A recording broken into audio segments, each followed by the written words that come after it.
Hi, Chris from InFocus here with another photo retouching tip.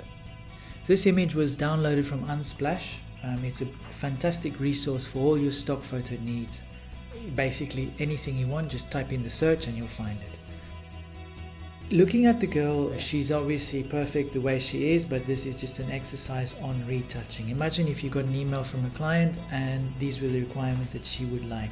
Basically tucking in her tummy slightly, adjusting her thighs, enlarging her breasts and removing the bottle from the image. So we start off with duplicating the layer and then going filter liquify. Now if you zoom in, you use the warp tool and you adjust the size of the brush obviously, and you slowly gently push in.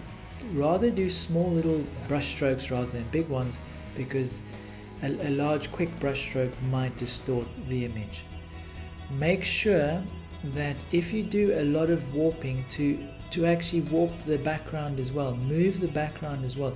Otherwise people would see that part of the background is stretched to accommodate what you've done on her stomach. And there's a before and after of that. Then we'll go to the thighs and do a tiny little bit of adjusting there, just to make it more, in some people's minds, aesthetically pleasing. Adjust the back of the waistline very slightly, and like I said, with small little brushes, and just a little bit on the left hand thigh. And then lastly, take a tiny bit off her arms. I don't think she needs anything, but I'm just showing you how to if a client asks you. Both arms obviously, just a tiny amount. So the warp tool or the bloat or the pucker tool can be used in tiny increments that you can hardly see them in a way.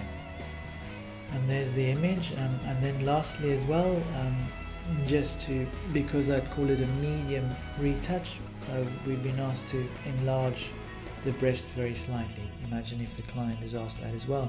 So once again, you use the bloat tool and you very gently enlarge the breasts, and then afterwards you can go back to the warp tool once you're happy with that and push things around slightly to get a more aesthetically looking image done.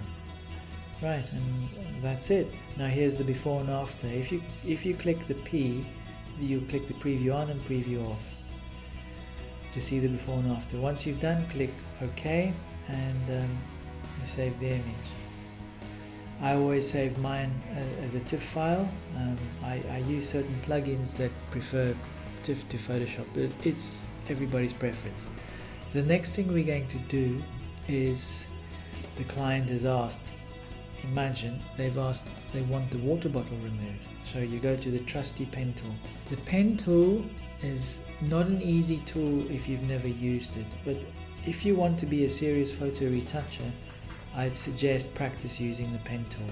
What you do is you click along the outline of the bottle, but also respect where you think the parts of the hand are missing are going to be. So if you look at the top part of the thumb area, you're obviously going to have to put something in there because there's a part of the bottle, and if you remove that part of the bottle and put the background in, the thumb would look very unusual. You continue clicking all around, and zoom in as much as you want. If you make an error, press Command Z or Control Z on a PC. And also I'm going in between all her fingers because there is a bit of backlight coming through from the bottle, which if you remove only the top and bottom part of the bottle will look a bit weird. So you just click around in all the areas, and if you make a mistake, go back and you can move or even remove a point that you've clicked on. All the way around, and zoom in and move the points if you feel they aren't exactly in the right place. Take your time with this, because if you do the mask properly, it'll be a lot easier later on. Okay, once you've gone around the whole bottle, you need to close the circle per se. So you go around the bottle and you click close, and then you right click and you make selection. Now on this selection, I would say 0.5 is great. If you make it 0.0, then you'll have a very hard edge where you've made the changes. you take the clone stamp tool, you make the opacity to 100, get the brush size correct, and you select the part of the image that you want to clone onto there, and then you just start clicking. Now, the clone stamp tool is fantastic. It removes things really well. But if you have a look at that part of the image that I've cloned, you'll notice that it doesn't look exactly right. So clone from another area and add in. That's the difference between seeing a retouched image or not seeing a retouched image. See how I've extended that ridge of sand? It looks far more realistic like that. Now we zoom in and we do the bottom. I would take a part that looks similar to where I'm taking the bottle away, and I think the part that I've selected to clone is pretty realistic. After that, you zoom in and we can start working on the bits between the fingers. So let's take a part from there and we just add a little bit in. And that might be a bit dark, we'll come back to that, and we do that part as well. And I think that's too light, so we put that in. And I think that's too dark, so we find something that's somewhere in between and we put it in. Now that looks a bit better. And I haven't bothered with the middle finger because I think it looks fairly realistic. Right, now what I've gone and done for the thumb part is I've selected inverse. You go select inverse, and then if you look carefully, you zoom in obviously, and you start cloning the top part of the thumb and the join into the missing bit so that it looks like more realistic. If you leave it as it is, people would say that there's something wrong with their hand. So this might take a little while and a little bit of practice to get used to. That's why I call it a medium retouch. I'm doing it pretty quickly. Obviously, if this was a paying client, I'd spend a little bit more time and perfect it. As you can see now, the ridge of the hand is perfect. The thumb still looks a little bit odd, so I'll add a little bit more to make it look more realistic.